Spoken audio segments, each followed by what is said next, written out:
Hi everybody, welcome to our channel.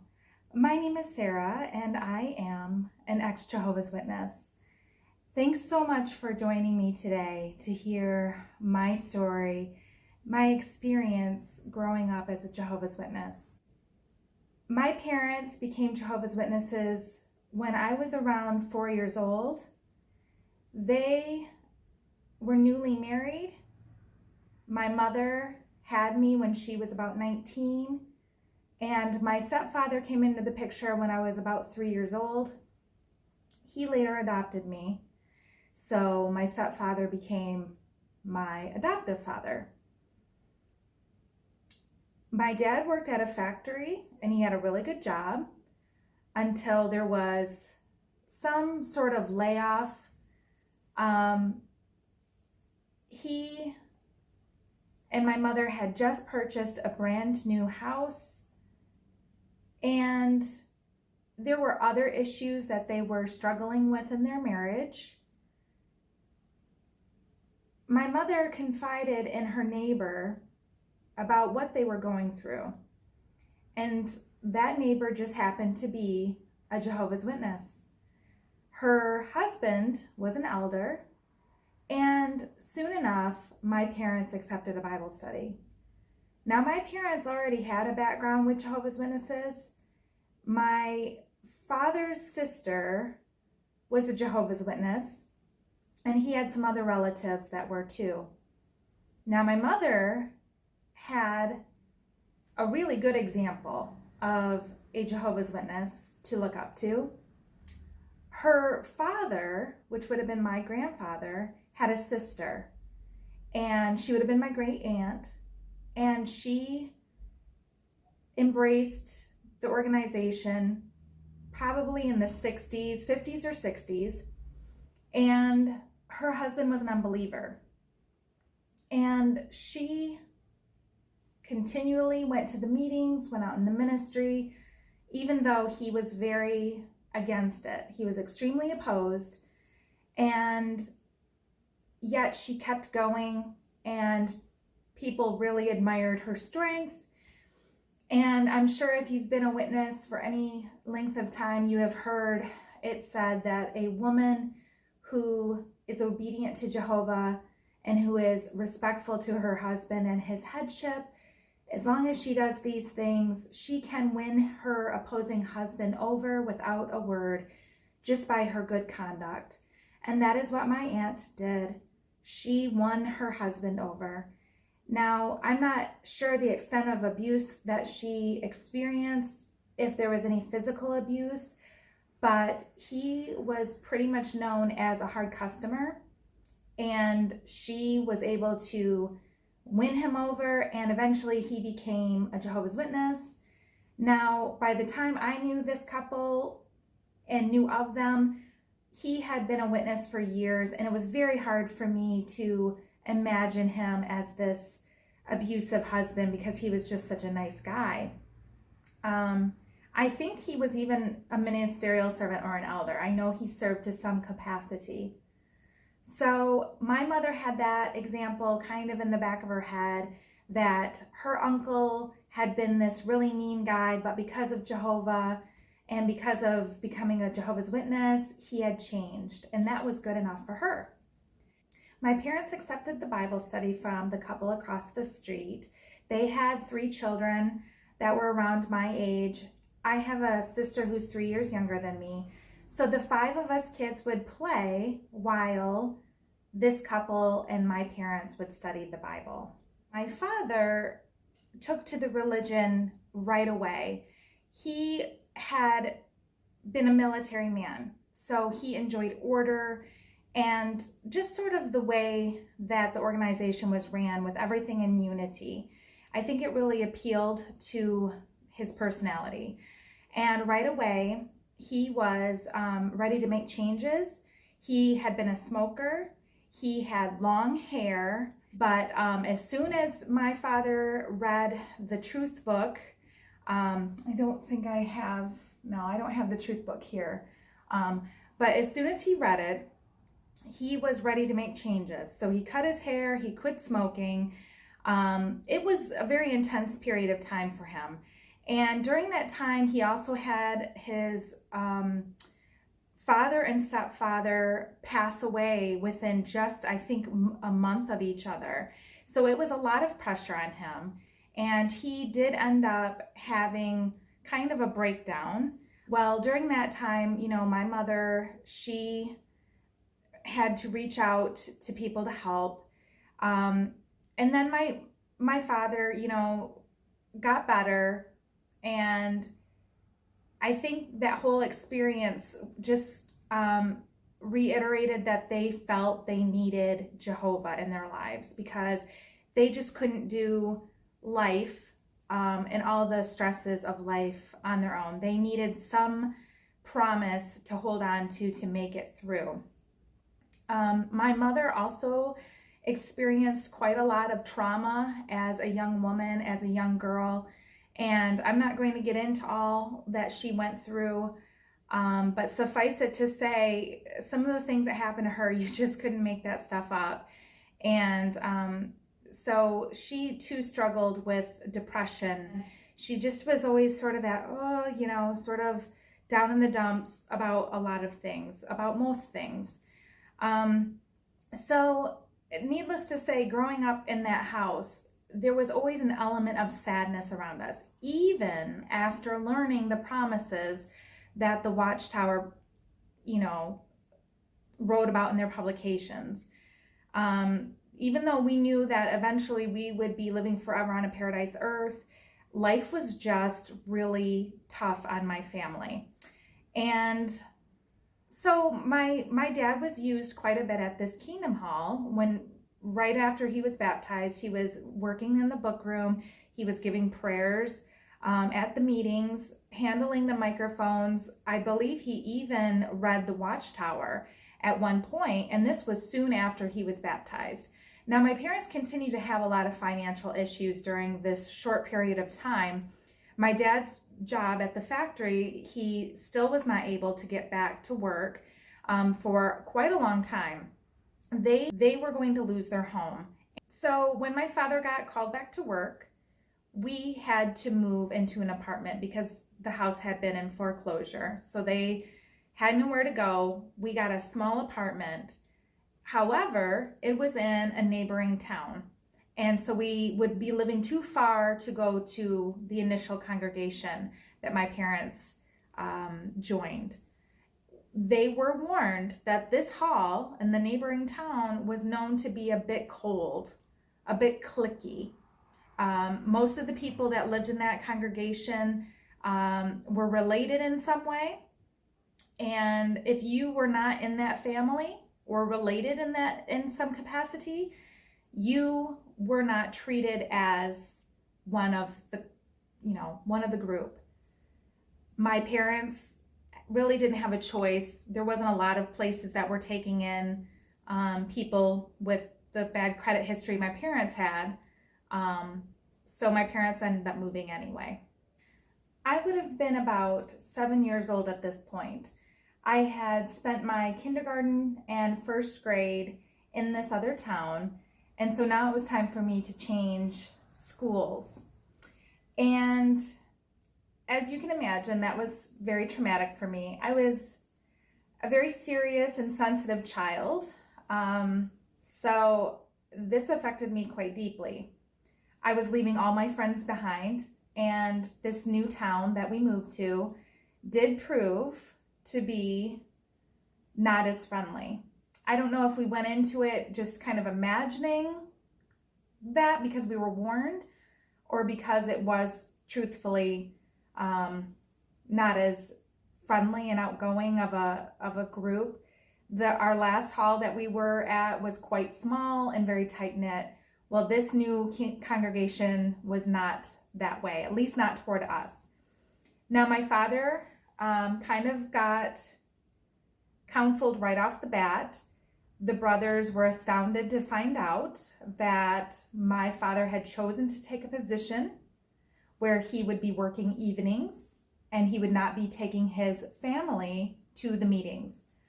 My parents only had one vehicle, and they continue to only have one vehicle their entire marriage. I think even to this day, they've only had one car to share between them. So my dad would go to work at night and we would be at home. We did make some Sunday meetings. We were not regular attenders, and people noticed. My dad was not,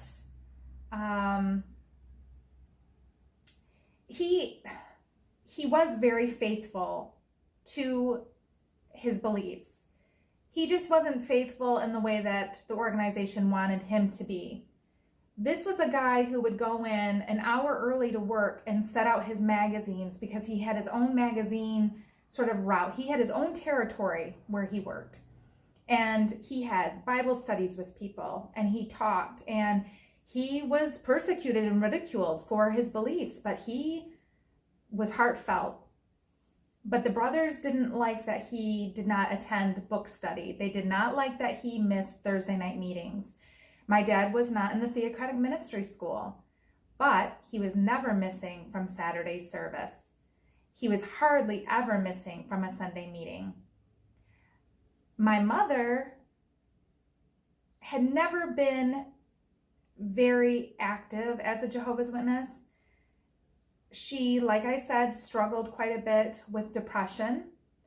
And I think not having my dad with her in the evenings might have been stressful for her because she was raising two little girls practically by herself.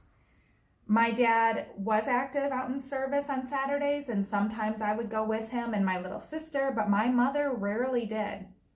And my dad never gave her a hard time about that. She did not enjoy service. It really gave her anxiety. And I understood even as a young child that we were there to bring these people to our Kingdom Hall. We were there to save their lives, and I took it extremely seriously. I, too, did not enjoy the field ministry. I didn't feel right knocking on doors and trying to get people to come and believe the way that I believed or the way that my family believed. I didn't think that was right, even as a young girl. There was a time that my sister and I were able to take ballet classes. I was about 7 or 8 years old, and my sister would have been about 4 years old. And we loved ballet and tap dancing, and we were able to take classes. However, an elderly brother approached my parents one day and told them that it was not a good idea for my sister and I to be taking these classes because it interfered with Saturday service. And he had noticed that my sister and I no longer went out in service with my father. And needless to say, we were promptly pulled from our dance class. We tended to stay home, and that was okay with me. I am very much a homebody. I really enjoy quiet time, and I like reading, and I love music. I even got into writing stories, and I really enjoyed art. So it was not an issue for me to stay at home. My younger sister, she was a little bit more active. She wanted to do things as we got older. Our family was pretty sheltered. Me and my sister, we were pretty much with my mother. And as I mentioned, my mother was extremely depressed, and sometimes I would be very excited about school, something that had happened, something good, and I wanted so badly to share that with my mother. And I had to be careful because there was no way of knowing until I saw her what mood she was in that moment. If she was in a good mood, I could share that with her. But more than likely, she would be sad or overwhelmed or just distant. And then I knew I couldn't share that with her because it would set her off. When I was 10 years old, 9 or 10, we moved to another house. This house had a yard. I mentioned before that the prior place we lived was an apartment, so there was no place for us to play outside. But this new place had a yard, and it was actually right next door to an elderly couple who were Jehovah's Witnesses. And this elderly couple embraced my younger sister and I like grandchildren, and they were quite dear to us. She served as a missionary when she was a young woman in the 1940s, and she had remarried after her first husband had, I think, passed away. So she remarried this other man, and or she got married to this other man, and he was quite a character. He was very much a perfectionist, and if you wanted a job done right, he was who you called, and he could do anything. He was a jack of all trades. And we really loved them. I'm sure we drove them absolutely batty, my little sister and I, running over to their house on a daily basis, but she never made us feel like we were a burden to her. And I know she did have grandchildren of her own, but I don't think that they saw their grandchildren, because I think her son was disfellowshipped. So she had been actively shunning her son and his children pretty much. And as Jehovah's Witnesses, we know that once you're disfellowshipped, even if it's your own child that's disfellowshipped from the congregation, you are required to shun them. And this dear sister did do that because she believed that it was the truth. When we lived in this house, my parents had a new baby, a little sister. So I would have been 11 years old when she was born, and it was really a bright spot. When I look back on my childhood, that was probably one of the best things that ever happened, because I was old enough to be able to help my mother, and it was just someone new in our family. During this time, I should add, there were some coping mechanisms that my mother used in order to get through her days. And for some reason, we always seemed to live within walking distance of a store. And my mom was not one to really leave the house. She was scared of crowds. She did not enjoy people or being around them. It brought her a lot of anxiety. So she would send me and my younger sister to walk up to a store to buy cookies, candy, soda pop, chips, whatever our hearts desired. And we would always bring something back for her too. So needless to say, as a child, I had quite a junk food addiction. And during this period of my life, from the ages of 4 until I was about 14 years old, I experienced sexual abuse, and I used food as a way to comfort myself after these things happened.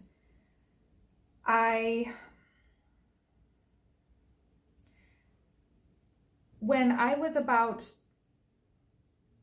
12 years old, we moved back to our apartment building that we lived in before, and there were 5 of us in a 2-bedroom apartment. It seemed that we moved quite a bit. Money was always an issue.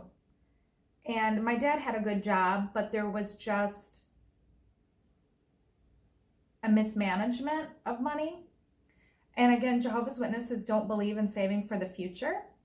They believe that the end is coming any moment, any day. So there's no need to save for the future. There's no need for 401ks, for savings accounts, anything to that effect where you plan for the future. There's no need, because the end is going to be any time now. What you need to be doing is doing the bare minimal things to keep you afloat financially, and give all your time and energy to the organization and preach the good news and tell others about the end coming. So my family tended to just spend. Anything that came in, it was spent.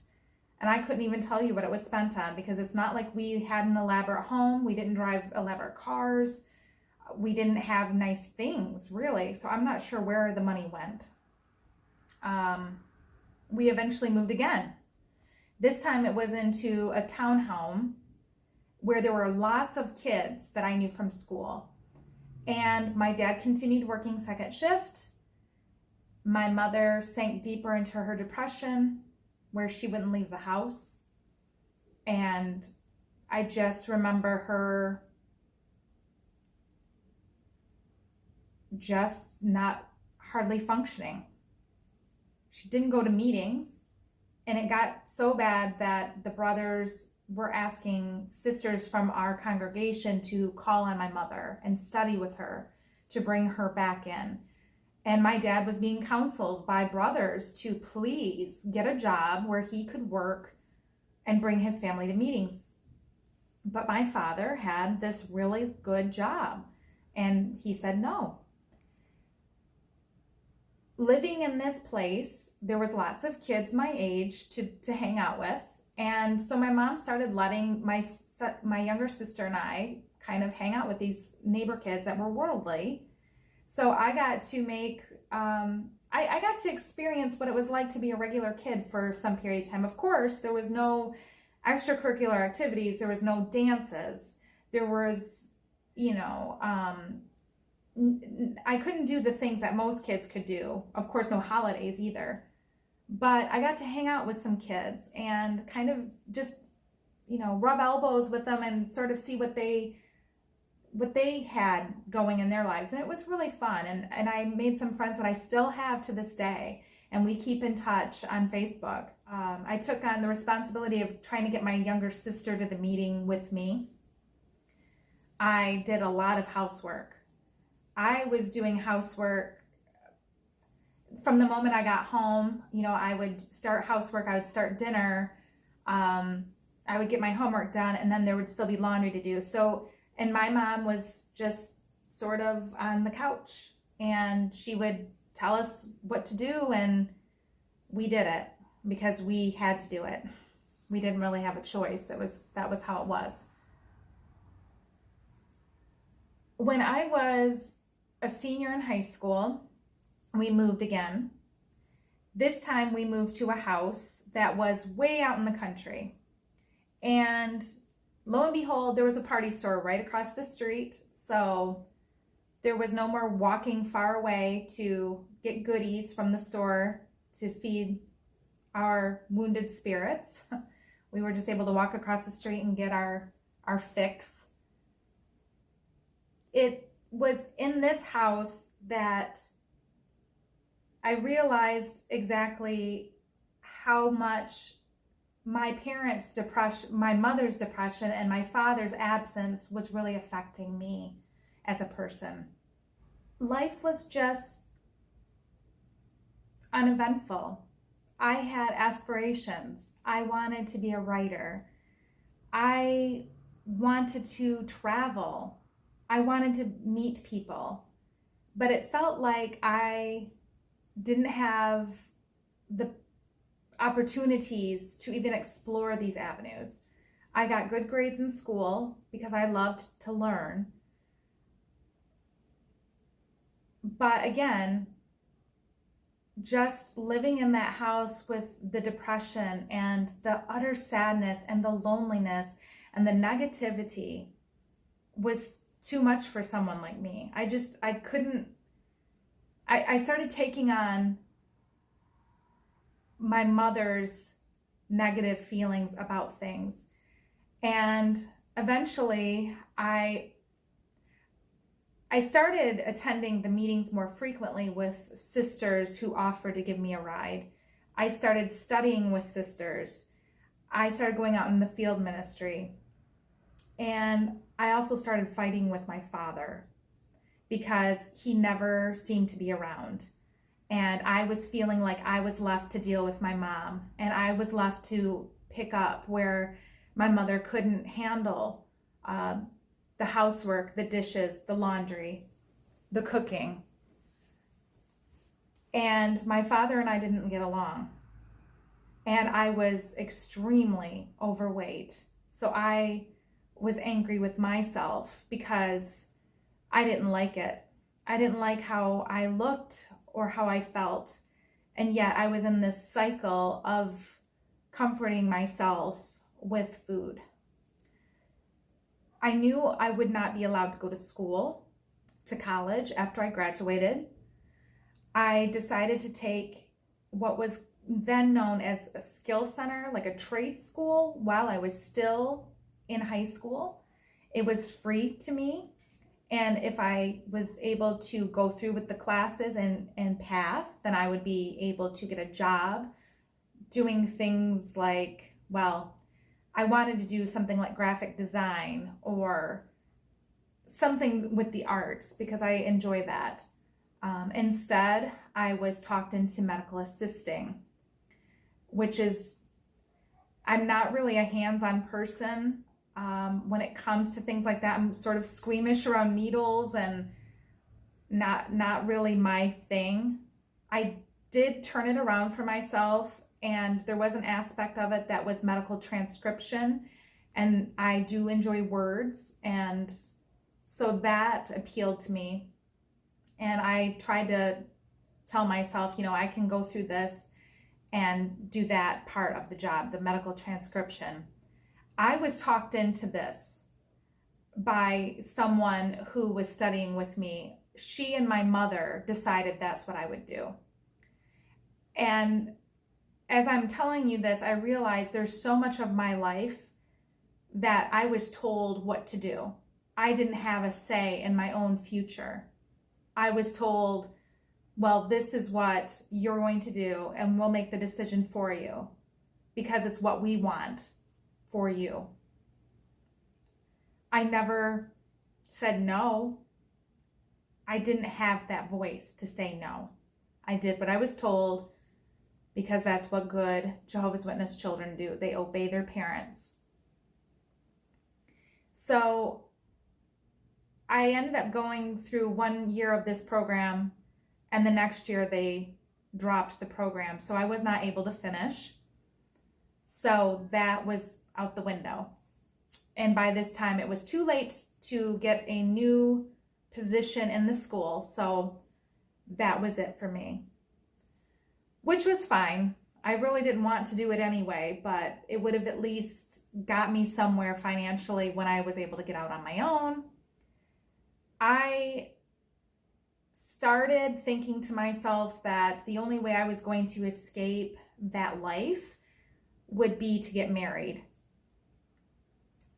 And I enjoyed to some extent the idea of having my own place and having a husband and having children. And I did want that for myself because if you know what it's like to be a Jehovah's Witness, women are really discouraged from having careers. It's frowned upon because the wives should be out pioneering and knocking on doors and trying to bring more people in. And if you have a job, it should only be the bare minimum to get you by. I just always felt like I had a lot more to offer than what they permitted for women. I did not enjoy field service, but I did do enough to become an unbaptized publisher, which is the first step. And then the next step is baptism, and then you're a full Jehovah's Witness at that point. And some of the boys that I liked started, oh, that's great, and so when are you getting baptized? Well, I'll tell you, I really was not ready for baptism. I had seen how the religion, the controlling way the religion is. I had seen what it did to my parents. And my parents didn't, to me, have a kind of relationship that I wanted. When I grew up and got out on my own, I was just so confused. But eventually, I got baptized. I got baptized on May 28th, 1994 at an assembly hall. And, everybody fawns all over you and makes you feel great. And they say you're the future, and that lasts for about a week and then it's over. And then they go on to the next person. And I do remember my father and I really butting heads and really fighting. It was just always fighting. That, happy, the publications where the families are so happy. And I remember saying to my family, why can't we be like this magazine? And I would hold up a magazine where there was this very happy family and they're all, doing things together. And my family wasn't like that. We weren't like that. And I thought maybe if we were spiritually stronger, we would have been like that, because that was what was missing. We weren't getting to our meetings. And I was feeling resentful because it was all on me. People kept saying, you have to get your two smaller sisters to the meetings. You've got to get them through Armageddon because you are a baptized witness now. It's all on you. Your parents aren't doing what they need to do, so it's all on you. That compounded with when I got home from school, I had to do the housework and I had to do laundry and cook. I just wanted out of there. I ended up dating a few different people. I'll get into that in another video because that's weird. That's some weird stuff right there. But I ended up meeting a brother through my cousins. He lived an hour and a half away. We spoke to each other, wrote to each other, and finally decided to meet. And it was a year later after I was baptized that I met him at the same assembly hall. And I don't think either one of us were very impressed with each other. He was not my type. He was not anybody I had chemistry with, but he was my way out. And he was more like a friend than someone who would have been like a good marriage mate. He was friends with everybody. He liked everybody. He treated me the same as anybody else. And I would go up to see him and he would, talk to me for a little bit. And then he'd be like, well, I made plans to go off with my friends and we're going to go do this. And then he was gone. And I'd be sitting there thinking, okay. And I remember my mom saying, this is not right. This is not what guys do who are interested in marrying you. They would stick around. And I just totally ignored it because I wanted out of that house with my parents. So I will get into more about that marriage with him because we did get married about 5 months after we met. We were married. And I will tell you more about all of that. I'm not going to get into too detailed things about him because, I don't want to give too much information about him for privacy reasons. But it was not a good marriage at all. And we got along, but we were only because he was just so easygoing. And I didn't have high expectations. I just went along. He told me what I would do and I did it. He ended up getting a girlfriend, and that's an interesting story how he met this girl. Kind of blows my mind when I think about how he met this girl. He actually met his mistress through another Jehovah's Witness who set them up knowing that he was married. So if you guys want to hear more about that, be sure to let me know because that's pretty interesting.